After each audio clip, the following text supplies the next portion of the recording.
आता अशा महिला पण घ्या माझं तर चालू केलं काही हो. सर्वप्रथम नमस्ते सर्व ताईंना, शेवगावकर ताईंना. तर माझा परिचय सांगितलेलाच आहे ताईंनी आणि तुम्हाला पण सोशल मीडियाच्या माध्यमातून माझा परिचय बऱ्यापैकी झालेला आहे. तर आजची शेवगावची सभा ही पूर्वनियोजित होती आपली, पण काही घरच्या दुःखद घटनेमुळे थोडंसं पोस्टपोन झाला तो कार्यक्रम आणि आपल्याला थोडंसं उशिरा घ्यावा लागला. तर आपल्या संघटनेचं काम हे तुम्ही बऱ्याच काही या सोशल मीडियाद्वारे बघत आहे. बऱ्याचशा गवताच्या पात्याप्रमाणे संघटना उगवलेल्या आहेत आपल्या, आणि त्यामुळं काय झालं, एक ना धड भाराभर चिल्ली अशी अवस्था झाली. आणि महिलांची ना बऱ्यापैकी माझ्या सहित, म्हणजे मी सुद्धा 11 वर्ष जॉब झाला आता माझा, तर मला पण संघटनेवरचा विश्वासच उडावला.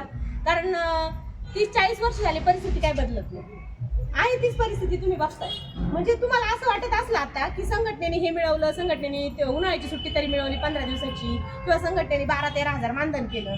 पण आत्ताच जर काळ बघितला ताईंनो, तर ही इतकी महागाई आहे, याच्यात 12-13 हजारात काय होतं बरं? तेही सोडा, सेविकेचं मदतनीसचं घर भागत का? जर मदतनीस विधवा असेल, घटस्फोटित असेल, सिंगल असेल, अनाथ असेल, त्या मदतनीसनी तिचं घर कसं चालवायचं, एवढं तुटपुंज मानधन आहे मदतनीसला. लाजीरवाणी गोष्ट आहे का 200 रुपये 300 रुपये रोज सुद्धा मदतनीसला नाही या आत्ताच्या या म्हणजे महागाईच्या काळात. आणि जर तुम्ही संघटनेचं गुणगान गात असाल, जुन्या संघटनेचं, का निदान एवढं मानधन केलं तेवढं केलं, तर आज महागाई पण किती वाढली, त्या महागाईच्या तुलनेत एवढं मानधन पुरतं का? त्यामुळं आपल्या संघटनेचा उदय तुम्हाला तर माहिती आहे, अजितदादांची सभा झाली त्यानंतर मी त्याला कडाडून विरोध केला. माझा मानधनाचा मुद्दा मी भरसभेत तिथं मांडला. त्या दिवसापासून मी निर्भीड बोलत आहे, तर आजवर सुद्धा मी निर्भीडच बोलत आहे. कारण की जे काही गोष्टी होत्या जुन्या संघटनेच्या, आम्ही 7-8 वर्ष होतो तिथं, पण त्यांनी आपल्याला विश्वासात न घेतल्यामुळं खरे आपल्या संघटनेचा उदय झालेला आहे. किंवा तुम्ही आमच्या जीवावर चालवता संघटना आणि मग आम्हाला काय विश्वासात घेत नाही. संप 54 दिवस चालवला, परंतु संप आपला मानधन 1 रुपया वाढलं नाही आणि तरी संप मागं घेतला. मग तुमची जबाबदारी होती ना, तुमचं काम होतं ना, तुम्ही महिलांना विचारायचं. उद्या मला एखादा निर्णय घ्यायचा आहे, मी विचारणार ना, शेवगावचा मला काहीतरी निर्णय घ्यायचा, मी आधी तुम्हाला विचारणार, ताई असं असं करायचंय, तुम्हाला मान्य आहे की ही गोष्ट? विचारायला पाहिजे का नाही? तुम्ही आज तुम्ही म्हणजे तुमच्या जीवावर संघटना झाली, हे सगळ्यात महत्वाची गोष्ट लक्षात घ्या की संघटना काय आहे तर तुमच्या जीवावर आहे, म्हणून तुम्ही जाब विचारू शकता. आज तुम्ही सगळे संघटनेमध्ये काही जणींनी पावत्या घेतलेल्या, काही जणांच्या आज बाकी आहे. तुम्ही उद्या आपल्या संघटनेचे सदस्य झाल्यानंतर तुमचा प्रत्येकाचा अधिकार आहे मला प्रश्न विचारण्याचा, आणि मी बांधलेली त्याचं उत्तर देण्याचा. तर आजपर्यंत असं झालंय की ज्याचा विचारेन का त्याचं म्हणजे त्याच तोपेच्या तोंडीवर जातो आणि त्याचा काहीतरी विजिट लावली जाते, त्याची काहीतरी बदनामी केली जाते, किंवा त्याचं मागं ओढलं जातं, म्हणून महिला पुढे येत नाही. आणि आपल्या संघटनेचं तेच खास वैशिष्ट्य आहे की मी जे बोलते सोशल मीडियाला, ते प्रत्येक ताईच्या आपल्या मनात आहे, हृदयात आहे ती भावना, फक्त तिला पुढे येऊन बोलता येत नाही. कारण का आता साहेब लोकांची भीती, सुपरवायझरची भीती, गट प्रमुखाची भीती, प्रकल्प प्रमुखाची भीती, जिल्हाध्यक्षांची भीती. पण मी मात्र हे सगळं बंधनं तोडले का, तर माझ्या सेविका आणि मदतनीसच्या न्याय हक्कासाठी लढायचं असं मी त्या दिवसापासून ठरवलं आणि मी आता लढत आहे. आणि मी तुम्हाला आजच्या मीटिंगमध्ये शब्द देते की माझ्या शेवटच्या श्वासापर्यंत मी तुमच्यासाठी लढणार आणि सेविका मदतनीस त्यांना न्याय देईपर्यंत मी हा लढा सुरू ठेवणार, जोपर्यंत आपण चतुर्थ श्रेणी जात नाही. सर्वप्रथम आपण चतुर्थ श्रेणीसाठी आवाज उचललेला आहे. आणि आता आपल्याला आता गुजरात हायकोर्टचं ताई म्हणल्याप्रमाणे गुजरात हायकोर्टने त्यांना 24,800 मानधन सेविकेला केले आणि 20,200 मदतनीसला केले. मग गुजरात आणि महाराष्ट्र काही लांब नाही, फक्त कळवणचा नाशिकचा घाट उतरला का गुजरात राज्य सेमच काम आहे त्यांना ना आपल्याला. मग हा मानधनामध्ये तफावत कशासाठी? तर आपण जी चतुर्थ श्रेणीची केस आता दाखल करत आहोत, तर ती फक्त गुजरात हायकोर्टचा एक निर्णय बाकी राहिलाय की त्यांनी असं सांगितलं की तुम्ही चतुर्थ श्रेणीत जाऊ शकत नाही. असं त्यांच्या फक्त मानधन वाढवलं, पण त्यांनी सांगितलं की तुम्ही चतुर्थ श्रेणीत जाऊ शकत नाही. मग का जाऊ शकत नाही? तर तुम्ही म्हणजे मानधनी कर्मचारी आहे, तुमची वेळ तेवढे तास नाही भरत, तर फक्त अर्धा तास कमी, आता 6.5 तासांचं आपलं वेळापत्रक, फक्त अर्धा तास कमी आहे, तर तो अर्धा तास आपण तुम्ही त्याच्यामध्ये निरीक्षण केलं असेल तर आपल्याला जेवणाची सुट्टी नाही, बरोबर? सगळं वेळापत्रक बघा तुम्ही, जेवणाची सुट्टी नाही. मग असं लाख रुपये पगार घेणारे शिक्षक लोक आहे, अधिकारी, त्यांना सुद्धा जेवणाची सुट्टी असते. फक्त तेवढे 30 मिनिटं काय आपल्या वेळापत्रकात न्यायालयातून ऍफिडेव्हिट करून ऍड करायचे आणि आपलं 7 तासाचं वेळापत्रक रेडी होते. 7 तासाचं वेळापत्रक झालं तर चतुर्थ श्रेणीचा मार्ग मोकळा होतोय. हा गुजरात न्यायालयाचा आता सर्वोच्च न्यायालयात प्रकरण गेलं. मग सर्वोच्च न्यायालयात ते प्रकरण पेंडिंग असल्या कारणाने आपण औरंगाबाद खंडपीठात अजून गेलो नाही. मध्यंतरी आपण वर्गणी गोळा केली, म्हणजे याच 500 रुपये सेविका, 300 रुपये मदतनीस, आपली एवढीच वर्गणी आहे. आणि या वर्गणी खेरीज आपण 1ही रुपया लढानिधी असू, तुमचं काही असो, आपण 1 रुपया पण घेणार नाही. आणि ही पण रक्कम काय घेतोय ते तुम्हाला माहिती, संघटनेसाठी पैसा लागतो, जाणे नाही, सगळे खर्च आहेत. तर त्यासाठी आपण तेवढी घेणारच आहोत. आणि ज्यावेळेस आपल्याला कोर्टात जायचं असेल, आता ताईंनी सांगितलेलं पेन्शन ग्रॅज्युएटीसाठी, तर तुम्हाला नावं देणं गरजेचं आहे, तुम्हाला संघटनेत सदस्य असणं गरजेचं आहे, पावती असणं गरजेचं आहे. तुमचा हा ऑनलाईन डाटा आमच्या लेखनिकद्वारे ऑनलाईन जातो आणि कोर्टामध्ये ज्यावेळेस याद्या मानतात त्यावेळेस तुमच्या अधिकृत सदस्यांच्याच याद्या बनवतात. आता ज्या ताई संघटनेला जॉईन आहे त्यांना सगळ्यांना माहिती आहे की जेवढे अधिकृत सदस्य आहेत त्यांचा एकच ग्रुप वेगळा आहे. 10,000 महिलांचे 10 ग्रुप आहेत आहे. पण काय झालं, तिकडं पावत्या घेतलेल्या नाही. आणि जो ग्रुप क्रमांक 1 केलाय ना, तिथं 700-800 जे सदस्य आले ते फक्त अधिकृत आहे. जे काही उद्या व्हायचं ते अधिकृत सदस्यांचंच होणार, बाकीच्यांचा विचार होणार नाही. जसं की पुण्याला 953 महिलांचं झालं पेन्शन ग्रॅज्युएटी मंजूर, तसंच आपल्याला पण आपली नावं देणं गरजेचं आहे. त्यामुळं तुम्ही सदस्य होणं गरजेचं आहे, पावत्या पण घेणं गरजेचं आहे. आणि नवीन संघटनेची गरज काय आहे तर हे तुम्हाला माहितीच आहे. काम पण तुम्ही बघताय. बाकी उन्हाळ्या सुट्टीचा जो प्रश्न असा सगळ्यात महत्त्वाचा संवेदनशील आणि ऐरणीवरचा प्रश्न आहे, तर उद्याच आता सत्रेताईनं आम्ही 10, 20, 50 काही जेवढ्या महिला येतील तेवढ्या घेऊन आम्ही जिल्हाधिकारी कार्यालयावर जाणार आहे, मीडियाला बोलवणार आहे आणि उन्हाळी सुट्टीचा प्रश्न मार्गी लावण्याचा उद्याच आम्ही ठिणगी पेटवणार आहे. प्रिंट मीडिया असेल, सोशल मीडिया असेल, मीडियाला बाईट देणार आहे. उन्हाळी सुट्टी का गरजेची? लाख रुपये पगार घेतो शिक्षक, घरी बसतो, अधिकारी केबिनमध्ये बसतो आणि सेविका तिथं जातो.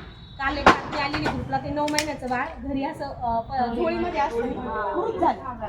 हो, उष्माघाताने मेलं.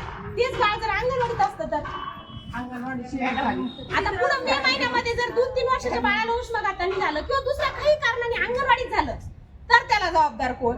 मुद्दा क्रमांक 2, अंगणवाडी सेविका मदतनीस काय म्हणतात त्याला, ते आंब्याचे डोकं नाही लावलेलं, त्यांचा पण जीव आहे ना.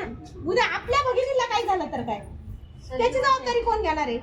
या सगळ्या पॉइंट्स आपण उद्या जिल्हाधिकाऱ्यांकडे जातोय. आणि अजून एक महत्वाची म्हणजे आपल्या सुरक्षेची पण घटना आहे. आता हे मला शाळा बंद आहे, इथं आपली ताई एकटी काम करते.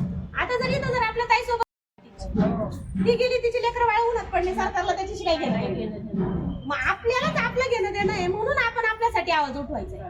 काय होईल ते होईल, काय अख्याला नोकरीवरून नाही काढून टाकू शकत. आणि मला काढलं तर मी असंही पाणी सोडलेलं आहे. माझ्या नवऱ्याला 1.5 लाख रुपये पगार आहे आणि मी असंही पाणी सोडलेलं आहे नोकरीवर. पण मी तुमच्यासाठी शेवटपर्यंत लढणार आणि लढणारच. उलट खात्याच्या बाहेर गेलो मला चांगलं लढता येईल, पण मी न्याय देणारच तुम्हाला.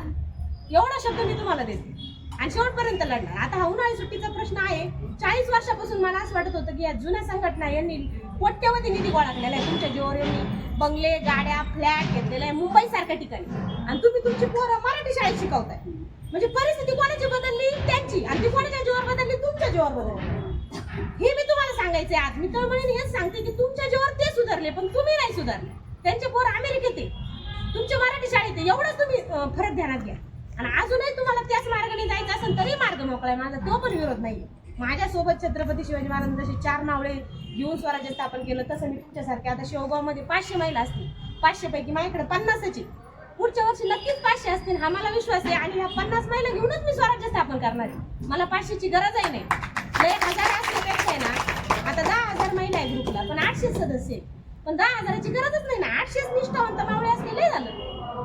असं काम करायचं आपल्याला. तर उन्हाळी सुट्टीचा प्रश्न मी मार्गी लावण्याचा खूपच प्रयत्न करते. मागच्या 15 आपल्याला एकनाथ शिंदे साहेबांची भेट घ्यायची होती, परंतु घरात दुःखद घटना घडल्यामुळे मला 15 दिवस नाही वेळ भेटला. पण मी लगेचच आता 13व्या नंतर हे कार्यक्रम चालू केलेत आणि आपल्याला जिल्हाधिकाऱ्यांच्या लेवलला जाऊन आपण तो निर्णय पण मार्गी लावणारच आहे. एक एक प्रश्न घेणार आहे. जुन्या संघटनांसारखे 1760 प्रश्न नाही. आता सध्या उन्हाळा चालू आहे, उन्हाळ्याचीच सुट्टी मार्गी लावणार. एकच मागणी, आता ते निवेदन प्रिंटला टाकलंय, एकच मागणी उन्हाळी सुट्टी. आता उन्हाळी सुट्टीचा प्रश्न मिटला का पुढची एकच मागणी केंद्राचं मानधन वाढ.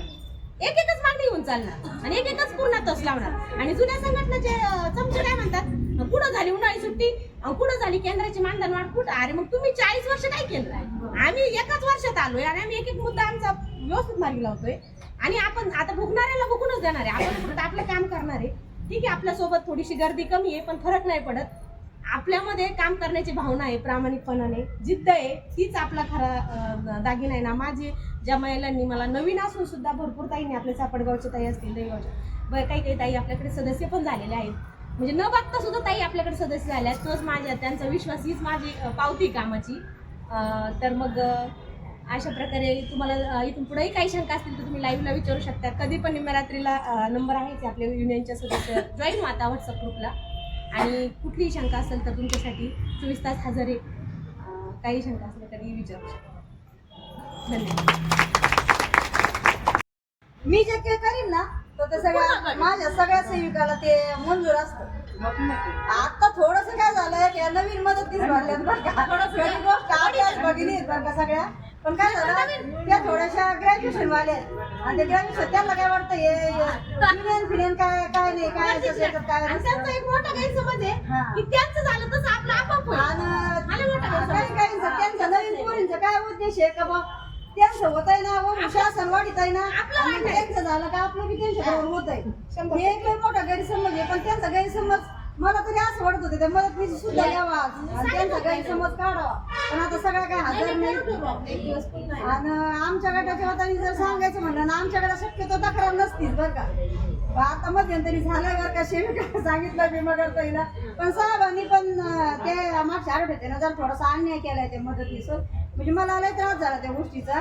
काय झालं तिने न रजा देता ती सुट्टीवर करून तिचे थोडेसे काहीतरी रात्री निघली असं एक शाळा करून मग तिची रजा जर नसती तर डायरेक्ट साहेबाला तक्रार करायची काय एवढं काय हे नसतं ना. आडी अडचणी सगळ्यावर असते, सुख दुःख सगळ्यांनाच असते. सेविकाला जावं लागतं अचानक एका दिवशी मदतनीसला पण जावं लागतं. एकमेकीला समजून घेतलं तर शाळा व्यवस्थित चालेल ना. आता समजा गटाची जर आता पहिल्याच वेळेस 16 वर्षात आमच्या गटाची तक्रार साहेबाकडे केली. साहेबांनी लगेच तिला नोटीस काढले आणि तिने मला सांगितलं सगळं. पण आता कसं आहे युनियनच नव्हती, पुढं पायाच नव्हता. माझ्या ताईला फोन करण्यात काही अर्थ नव्हता. नाही तर मला इतका राग आला होता सुद्धा ताई मला असं वाटत होतं 2-4 जणी घेऊन त्या साहेबाकडे जावा. आणि हा असा अन्याय काय करा तुम्ही आता बोलल्या ना तर ती खरी एकल महिला आहे. ती नांदत नाही. तिची केस चालू आहे कोर्टात आणि केस चालू असताना तिला कधी पण महिन्यातून 2 वेळेस किंवा ना कोर्टात केसला जावं लागतं. मग त्या बाईला रजा पाहिजे ना. आता ती सेविकालाच माझी म्हणजे मी सेविका पण ती माझी मैत्रीण आली आणि पण मदतनीसचा पण काहीतरी अधिकार आहे ना याच्यात. असं नाही मदतनीसला तर ती एवढं तिला त्रास दिला तिने लगेच साहेबाला पत्र टाकलं. मग साहेबाची काय चुकली साहेबांनी सुपरवायझरला सांगितलं तिथं जाऊन व्हिजिट द्या आणि तिला लगेच नोटीस काढ. तिचं मनावर नाही घ्यायचं. पण साहेबांनी तिला हे केलं असं तसं. पण आता तुम्ही मग शासन म्हणतं पंतप्रधान म्हणते मुख्यमंत्री एकल महिलेला खूप तिला आधार द्या, विधवेला आधार द्या. मग तुम्ही कोणता आधार देता? तुम्ही जर इतकं काम करता मग तिला 2 दिवस पुढे जायचा अधिकार नाही का? आहे ना ते अधिकार. ह्या ज्या काही गोष्टी आहेत ना ह्या खरं म्हणजे याच्यात आल्या पाहिजे. युनियन याचा विचार केला पाहिजे. त्या दिवशी म्हणजे 8-10 दिवसाचा प्रश्न आहे माझ्या गटात. तिने फोन करून पण ती म्हणजे इतकी तिच्या हे झाली की ती म्हणजे नोटीस दिली का? नोटीस दिली ती कामावर पण आहे. पण आता मी तिला म्हणलं जाऊ दे तेवढा 2 दिवसाचा कापू ती पगार नोटीसला उत्तर द्या ना. नोटीस दिली साहेबाला भेटू राहिली. पण समजा ही गोष्ट उद्या सेविकावर येऊ शकते, मदतनीसवर येऊ शकते. मग अशा काही घटना घडू नयेत आणि याच्यासाठी युनियन पाहिजे. आणि ह्या तक्रारी आमच्या आहेत ना बारीक निरीक हे युनियनने ऐकावं हीच माझी विनंती. आणि आमच्या गटाची काही काळजीच नाहीये. मी जे सांगेन ते पूर्व दिशा. आणि मला माझ्या गटातल्या सेविकाचं असं आहे जर तिला एखादीला आता उद्या जायचं उद्या लग्न आहे अचानक मग ते देत काय करू मग करता का ऍडजस्ट मॅडम येणार आहे का आज? कारण मॅडमचा फोन मला असतो ना तर मी विजिटला इकडे जाणार आहे तिकडे जाणार आहे. मग मी काहीच म्हणत नाही. मी एका दिवस मध्ये जाऊ द्या 10 वाजेपर्यंत थांबान जा. मग हे आपलं काम असतं एकमेकीला सहकार्य करणं. आणि त्याच्यातून जर काही जर अडचण निर्माण झाली तर आपल्याला साहेबांनी सुपरवायझरनी जर धडपणात आणू नये म्हणून याच्यासाठी आपल्याला युनियनची गरज आहे. याच्यासाठी युनियन पाहिजे. पाहिजेच ना. आता गरज पडली त्याला युनियनची. नाही मला 8 दिवसापूर्वी मला खरंच त्याचा त्रास झाला. ती बाई काय म्हणते राजीनामा देते म्हणलं नको तू एकल महिला आहे उद्या अजून तुझ्या नवऱ्याने तुला पोटगी नाही तिला ती खूप त्रासात आहे सध्याच्या. मला तिची मी एक विधवा आहे म्हणून तिला मी समजू शकते. त्या महिन्याला त्या नोकरीची किती गरज आहे. तिने आता लागली तेव्हा काहीतरी 2000 पगारावर असेल 1500 लागली असेल ना. आता पुढे तिला 8-8.5 रुपये काहीतरी पडतोय मदत.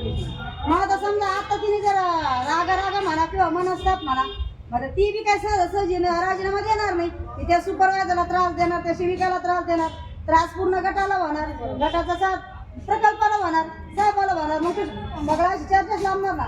मी तिला थोडे दाखलोय तिला